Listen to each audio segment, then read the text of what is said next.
Então, bom dia pessoal, esse foi o nosso resumo aí para Bryophyta e Pteridophyta. Então, os dois primeiros grupos de plantas verdes que a gente vai ver esse ano. Basicamente, aí são os dois grupos que iniciaram o processo de ocupação, só que a gente vai ver que tem muita associação com grupos iniciais, com grupos que ainda não tinham um processo de dominância com o ambiente terrestre.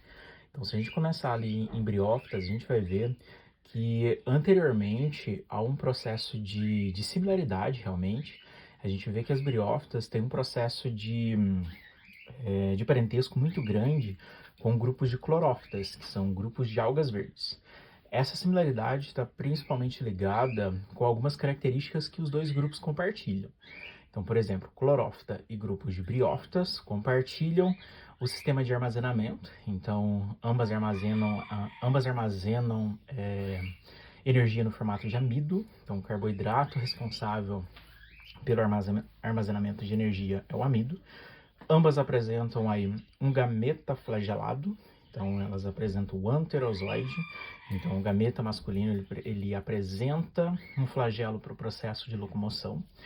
Os dois aí também vão possuir o processo de realização de fotossíntese a partir de clorofila A e B.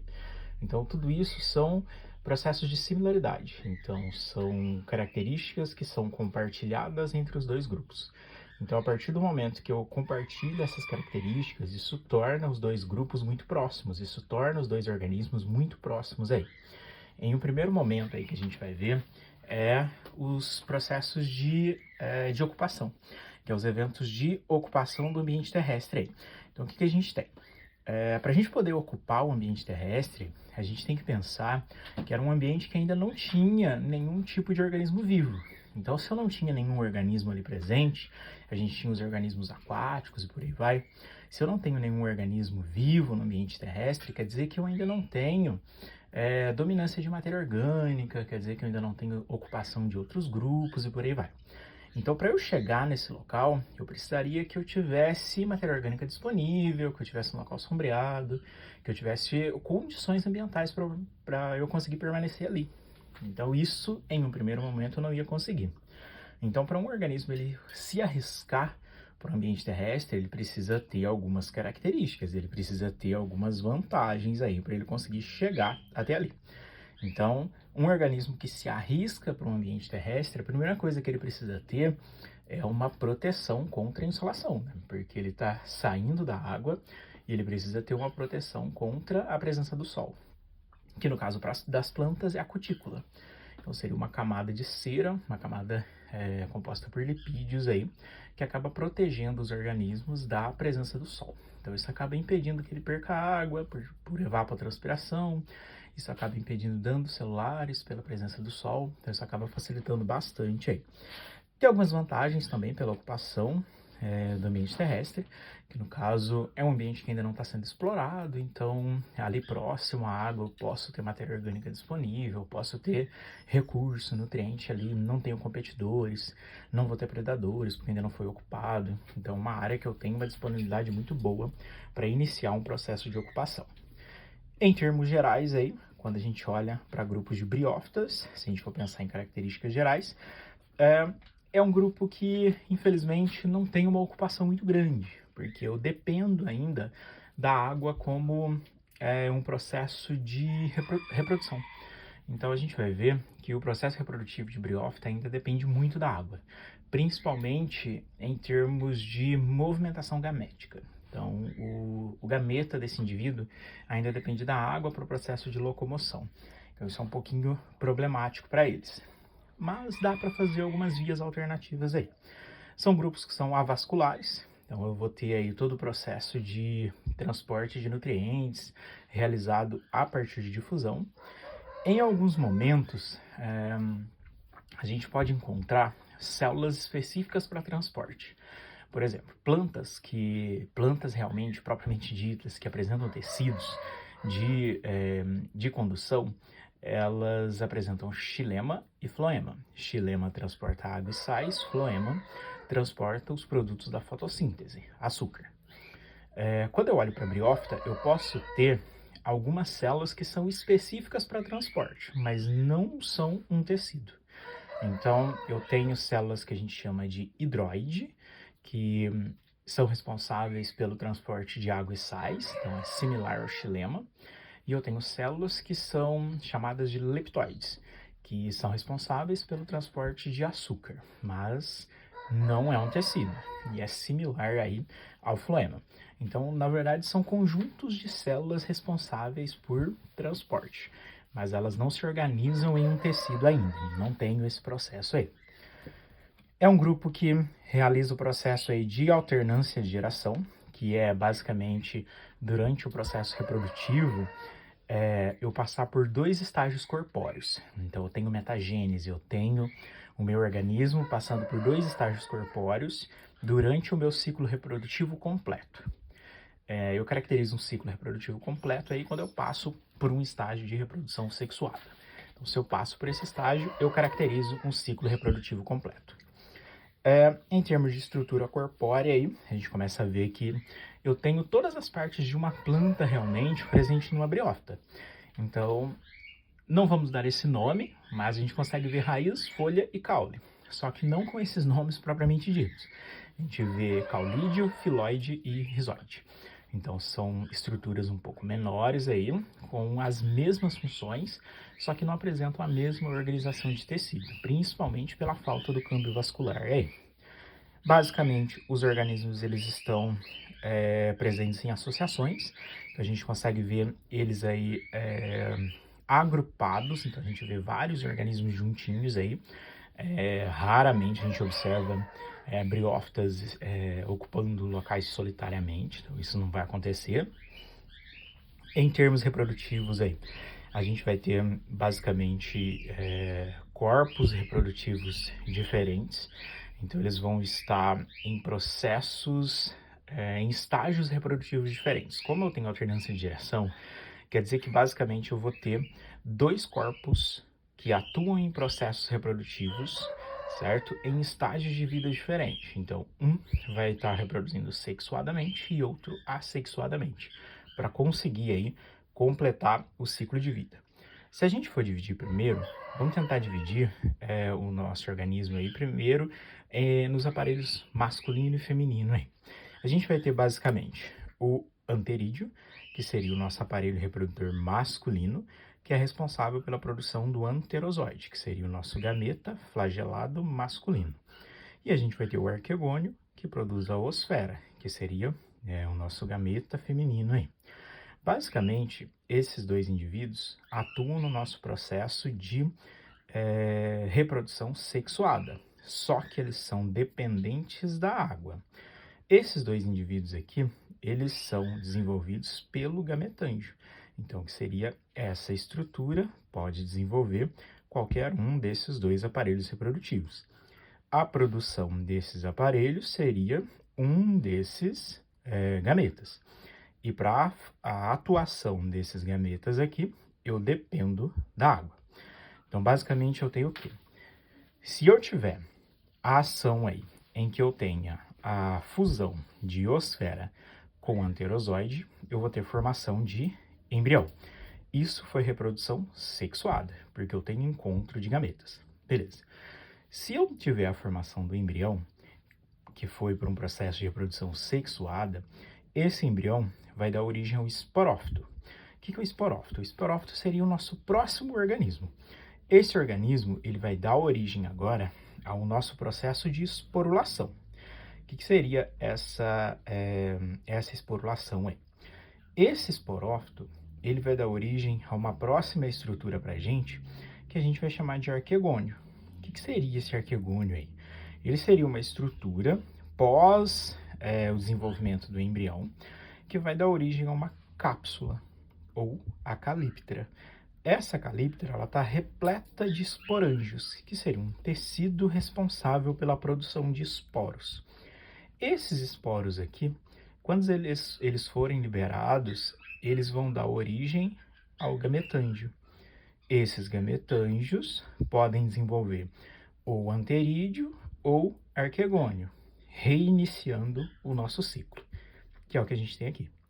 Então, o que a gente vai ter basicamente aí? Se a gente for pegar os grupos de briófitas mais representativos para a gente, que são os musgos aí, que muita gente chama de lodo, que normalmente a gente vê isso próximo de rio, olha lá, lodo. Na verdade não é lodo, é alga, e a gente acha que é briófita. Mas muitas vezes o que a gente chama de lodo é briófita ou é alga e a gente não está sabendo o que está falando. Então, quando a gente está no ambiente terrestre, chama de lodo ali no muro, atrás da casa, num cantinho ali, e está no ambiente terrestre e úmido, ali é briófita. Agora, quando a gente chama de lodo e está ali, ali no ambiente aquático, ali é alga. Então, a gente tem que entender onde que a gente está trabalhando aí. Mas então não tem briófita na água? Tem briófita na água, sim. Então, para a gente diferenciar isso daí é uma coisa um pouquinho mais complicadinha. A gente precisa ter uma visão um pouquinho boa aí, em termos micro, para poder diferenciar esses grupos aí. Musgo, então, é o nosso organismo mais conhecido, certo? Está presente no nosso filo briófita, propriamente dito, e a gente vai ter o nosso processo aí de reprodução a partir desse grupo, que vai ocorrer da seguinte maneira aí. Então, a gente viu esse esqueminha, que a gente vai representá-lo aqui. Então, a gente tem aí os nossos gametângios, ou gametófito. Então, a gente pode desenvolver ou o nosso arquegônio, ou o nosso anterídeo, que vai produzir os gametas independentes. Então, vou produzir anterozoide, vou produzir oosfera. Se eu tiver o nosso processo de fecundação, eu tenho a formação do embrião. Nesse processo, eu tenho formação de arquegônio, tenho formação de esporófito, e aqui eu tenho o meu esporófito pronto. Beleza, o esporófito está pronto aqui, a gente tem o desenvolvimento da cápsula, da calíptera. Aqui dentro, os esporângios estão desenvolvendo os esporos, e esses esporos são liberados. Quando esses esporos vão para o ambiente e eles germinam novamente, eles crescem, dão origem a uma nova planta, vem o gametângio, vem o gametófito de volta. E aí a gente reinicia o ciclo novamente. E aí a gente vai seguindo esse ciclo aí. Então, basicamente, esse é o ciclo de uma briófita generalizada. Em termos de importância ecológica, a gente já tem, primeiramente, a fotossíntese, né? Então, é um grupo que faz parte aí do primeiro nível trófico, então isso a gente não consegue tirar. É um grupo pioneiro, então é um grupo que inicia os processos de colonização, então inicia os processos aí de consumo de matéria orgânica, inicia os processos de decomposição, sendo parte da matéria de decomposição, atua nos eventos de controle hídrico, então eles acabam retendo água no solo, retendo água entre eles, então faz um balanço hídrico muito bacana quando a gente fala dos tapetes de briófita propriamente ditos aí. O próximo grupo que a gente vai ver é o grupo de pteridófitas. Aqui já muda um pouquinho, porque é um grupo um pouquinho melhor. Melhor não no sentido de que... não no real sentido da palavra, que é um grupo melhor do que as briófitas, mas é um grupo mais derivado. É um grupo que apresenta mais características. Então, se a gente for pensar em pteridófita, ele é um grupo que apresenta uma característica muito mais eficiente do que a briófita. Por exemplo, a pteridófita, ela traz isso daqui com ela, a presença do câmbio vascular primário. O que é isso? Eu agora tenho xilema e floema primário. Xilema e floema derivado de tecido embrionário primário. Xilema e floema primário derivado do tecido do primeiro eixo embrionário da minha planta. Então, o que esse tecido é responsável? Ele vai ser responsável por todo o crescimento em tamanho, altura. Então, eu consigo crescer em altura tranquilamente. Só que eu não posso crescer em diâmetro. Então, em largura, espessura, diâmetro, eu não consigo. Para isso, eu preciso de um câmbio vascular secundário. E isso eu não tenho aqui. Mas eu ainda tenho um câmbio vascular primário. Então, isso já é muito bom. Então, quer dizer que eu já tenho os meus traqueídes, os meus processos, os meus câmbios para o meu processo de transporte. Isso eu já tenho. Então, isso já é ótimo. Já está... 50% do caminho já está andado aí para mim. Então, eu já consigo facilitar muito o meu processo de transporte aí. Aqui, a gente já vai ter as folhas bem definidas, porque eu já tenho um câmbio vascular, então eu já posso chamar de folha, certo? As folhas já vão ser as ramificações do caule, a raiz já é bem definida, a raiz já tem total função de fixação, de absorção, então eu já tenho cutícula presente, muito, muito melhor do que a cutícula de briófita. Eu já tenho uma independência da água muito melhor, ainda dependo em muitos momentos sim, mas eu já sou mais eficiente fora da água. Para a reprodução sexuada eu ainda dependo, infelizmente, mas eu já sou mais independente sim, eu já consigo ter uma facilidade em viver fora da água de uma forma muito melhor. A quantidade de estômatos, as estruturas responsáveis pela respiração já é mais eficiente aqui também.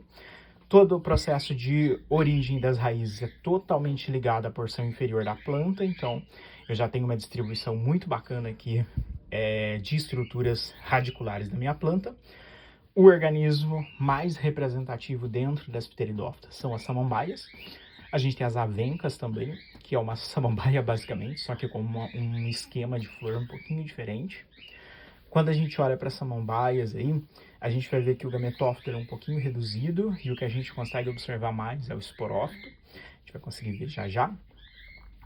Todo o processo de desenvolvimento desse indivíduo aí, do indivíduo inicial, a folha inicial, a gente vai chamar de protalo. Então a gente vai ver já já o desenho aí no meio desse desenho aí. Quando a gente fala do processo de reprodução desses grupos de plantas, da forma como esse grupo se desenvolve aí, a gente vai olhar por esse desenho.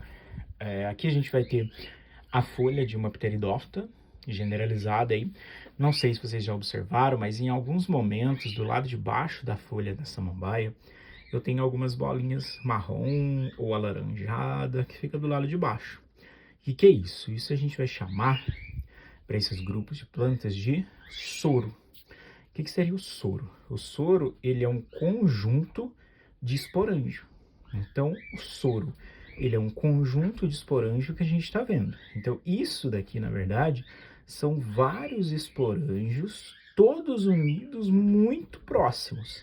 Então, quando a gente olha, como eles estão muito próximos aí, a gente só vê uma massa, a gente só vê essas bolinhas aqui. Mas, na verdade, é um monte que está agrupado. Se a gente pegar um e quebrar e partir, vai sair um monte de esporos daqui de dentro. Esses esporos aí, se eles irem para um ambiente úmido, eles vão dar origem a uma estrutura chamada arquegônio ou protalo. Então aqui a gente vai ter essa estrutura. O que vai dar origem a ela? Esse esporo dá origem a essa estrutura que vai desenvolver dois outros conjuntos celulares que a gente já conhece, que é anterídeo e arquegônio. Então a gente vai ter estrutura feminina e masculina sendo produzida novamente. Um responsável por produzir anterozoide e o outro responsável por produzir oosfera. Se eu tiver fecundação, eu tenho o nosso embrião sendo formado. Essa minha estrutura aí, que é o nosso gametófito, olha, que vai formar gametas, ele começa, a partir desse embrião, a desenvolver uma folhinha, que vai ser o esporófito. Essa folhinha cresce, vai dar origem à folha inicial que a gente conhecia. Quando ela entrar em processo reprodutivo novamente, produz esporos, volta nesse evento e a gente reinicia o ciclo. Então, basicamente aí, os dois processos dependem de dois corpos diferentes. Então, vamos voltar para vocês verem a alternância de geração nos dois. Se a gente olhar a alternância de geração em briófita, eu tenho esse organismo que reproduz sexuadamente, olha a diferença dele, não tem cápsula. Esse que reproduz assexuadamente, olha aqui, tem a cápsula. Dois corpos diferentes para um mesmo ciclo. Esse daqui, para a pteridófita. Aqui a gente tem um organismo que não tem folhas e reproduz sexuadamente. Aqui a gente tem um organismo que apresenta folha e reproduz assexuadamente. Então, dois organismos para completar um único ciclo. Qualquer dúvida aí, vocês vão me chamar lá no WhatsApp ou podem postar as perguntas de vocês aí. Tchau, tchau, gente.